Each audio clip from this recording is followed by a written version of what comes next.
হাউলি নাট্য সংঘৰ তৰফৰ পৰা আপোনালোক আটাইকেইজনকে আমি আন্তৰিকভাৱে আদৰণি জনাইছোঁ।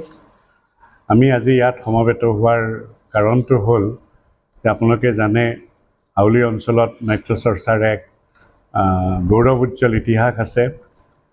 হাউলি চণ্ডী বৰুৱা স্মৃতি ভৱনত লক্ষ্যধৰ চৌধুৰী, বিষ্ণুপ্ৰসাদ ৰাভা, মণি শৰ্মা আদি বৰেণ্য শিল্পীসকলে তেখেতসকলে নাট প্ৰদৰ্শন কৰিছিলে, নাটত অংশগ্ৰহণ কৰিছিলে আৰু হাউলি নাট্য সংঘই ইয়াৰ গুৰি বঠাডাল ধৰিছিলে। 1954 চনত হাউলিৰ কেইজনমান নাটক ভালপোৱা মানুহে হাউলি নাট্য সংঘ গঠন কৰিছিল আৰু এই নাট্য সংঘ প্ৰায় 1980 চনলৈকে কাৰ্যক্ষম আছিল।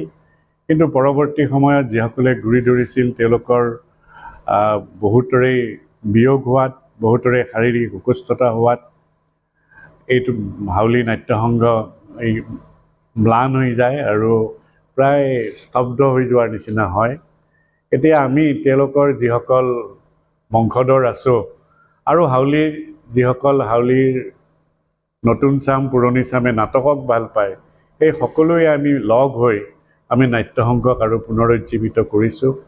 আমাৰ আশা আৰু বিশ্বাস হাউলি নাট্য সংঘৰ যি গৌৰৱ উজ্জ্বল ইতিহাস পৰম্পৰা, সেই পৰম্পৰাক আমি অটুট ৰাখি, সেই পৰম্পৰাক আমি উজ্জ্বল ৰূপত দাঙি ধৰি আমি হাউলি গোটেই বৃহত্তৰ অঞ্চলত এক নতুন ধৰণে সবল ৰূপত নাট্য পৰিৱেশ আমি গঢ়ি তুলিম। তেনেকুৱা এটা নম্ৰ প্ৰয়াসেৰে আমি হাউলি নাট্য সংঘই আমি কিছু কৰ্মসূচী লৈছোঁ।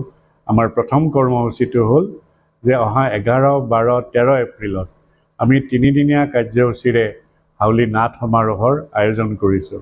হাউলি নাট সমাৰোহৰ এই 3 দিনত আমি 5খন নাটক মঞ্চস্থ কৰিম। ইয়াৰে 3খন পূৰ্ণাংগ নাট আৰু 2খন চুটি নাট।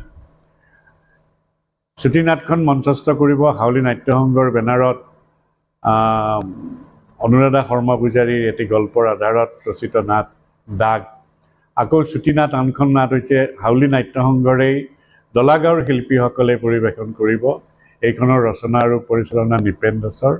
নাটকখনৰ নাম ফুটপাথৰ আত্মকথা।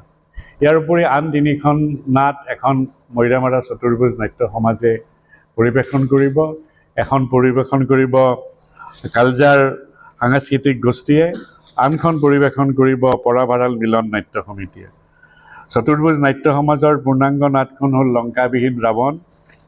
কালজাৰ সাংস্কৃতিক গোষ্ঠীৰ পূৰ্ণাংগ নাট হ'ল অগ্নিপথত অগ্নিবীৰ আৰু পৰা ভাৰাল মিলন নাট্য সমিতিৰ পূৰ্ণাংগ নাট হ'ল মৰা মানুহৰ ফাঁচী। এই গোটেইকেইটা সন্ধিয়া আমি একোজন নাট্য জগতৰ সৈতে জড়িত পুৰণি নাট্যকৰ্মী যিসকল আমাৰ মাজত নাই, তেখেতসকলৰ পৰিয়ালবৰ্গই আমাক বদান্যতা দেখুৱাইছে আৰু তেওঁলোকৰ স্মৃতিত এই নাট্য সন্ধিয়াসমূহ আগবঢ়াইছে। তাৰ উপৰি আমাক তেনেকুৱা ধৰণৰ পুৰণি নাট্যকৰ্মীৰ পৰিয়ালে আমাক মঞ্চৰ ব্যৱস্থাও কৰি দিছে আৰু প্ৰেক্ষাগৃহৰো ব্যৱস্থা কৰি দিছে। মই নামবোৰ ক'ব খুজিছোঁ। প্ৰথম নিশাৰ নাট যিটো সন্ধিয়া হ'ব, সেই নাট্য সন্ধিয়া চণ্ডীচৰণ দাস আৰু মঞ্জিত দাসৰ সোঁৱৰণত হ'ব আৰু সোঁৱৰণী মঞ্চ হ'ব ধীৰেশ্বৰ শৰ্মাৰ নামত। ধীৰেশ্বৰ শৰ্মাই একাদিক্ৰমে বহু বছৰ হাউলি নাট্য সংঘৰ সম্পাদকৰ দায়িত্ব বহন কৰিছিল। ঠিক তেনেধৰণে সূৰ্য কুমাৰ চৌধুৰী সোঁৱৰণী প্ৰেক্ষাগৃহত এই লংকাবিহীন ৰাৱণ নাটখন অনুষ্ঠিত হ'ব, মঞ্চস্থ হ'ব।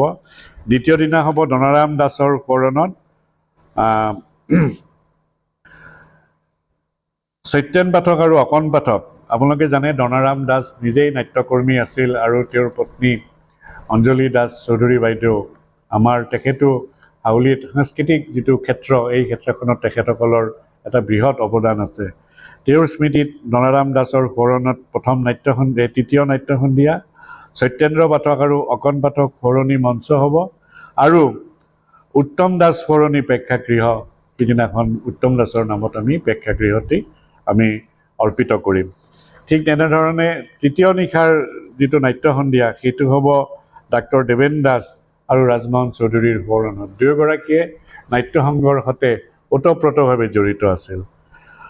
মঞ্চখন আমি অৰ্পিত কৰিম শশধৰ চৌধুৰীৰ সোঁৱৰণত। তেখেতো সুদক্ষ নাট্যকৰ্মী আৰু নাট্য সংগঠক আছিল আৰু লম্বৰৰ দাস সোঁৱৰণী প্ৰেক্ষাগৃহত এই নাটক মঞ্চস্থ হ'ব তৃতীয় দিনাৰ।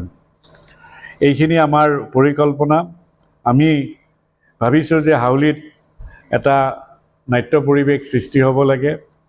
নাট্য পৰিৱেশ সৃষ্টি কৰাৰ নম্ৰ প্ৰয়াসেৰে আমি এই যাত্ৰা আৰম্ভ কৰিছোঁ। আমি ৰাইজৰ সহযোগিতা বিচাৰিছোঁ। আমাৰ ভৱিষ্যতৰ কাৰ্যসূচীও আছে। আমি আমাৰ কিশোৰ কিশোৰী আৰু যিখিনি শিশু আছে শিশুসকলকো আমি যিটো বিজ্ঞানসন্মতভাৱে যিটো নাটকৰ অভিনয় হয় আৰু প্ৰদৰ্শন হয় তাৰ প্ৰতি তেওঁলোকক আকৰ্ষিত কৰিবৰ কাৰণে আমি জুলাই মাহত কিশোৰ কিশোৰীৰ নাট্য কৰ্মশালাৰো আমি ব্যৱস্থা কৰিব খুজিছোঁ। ঠিক তেনেধৰণে অহা বছৰ ভোগালী বিহুৰ পৰা ঠিক প্ৰাক ভোগালী বিহু উৎসৱ উপলক্ষে আমি এতিয়াৰ যিটো নাট সমাৰোহ এই নাট সমাৰোহটো আমি তেতিয়া কৰিব খুজিছোঁ। আৰু যদি ৰাইজৰ সহযোগিতা আমি পাওঁ, ইতিমধ্যে আমি ব্যাপক সঁহাৰি পাইছোঁ বুলি ক'ব লাগিব যে আমি ব্যাপক সঁহাৰি পাইছোঁ। এই ব্যাপক সঁহাৰি যদি আমি ইতিবাচকভাৱে আমাৰ কৰ্মৰ দ্বাৰা আগবঢ়াই নি তেওঁলোকৰ যিটো সঁহাৰি সেই সঁহাৰিৰ প্ৰতিক্ৰিয়াটো যদি আমি অক্ষুণ্ণ ৰাখিব পাৰোঁ তেতিয়াহ'লে আমি আশা কৰোঁ যে আমি ভৱিষ্যতে সদৌ অসম ভিত্তিত একাংকিকা বা পূৰ্ণাংগ বা চুটি নাট প্ৰতিযোগিতা আমি পাতিব পাৰিম।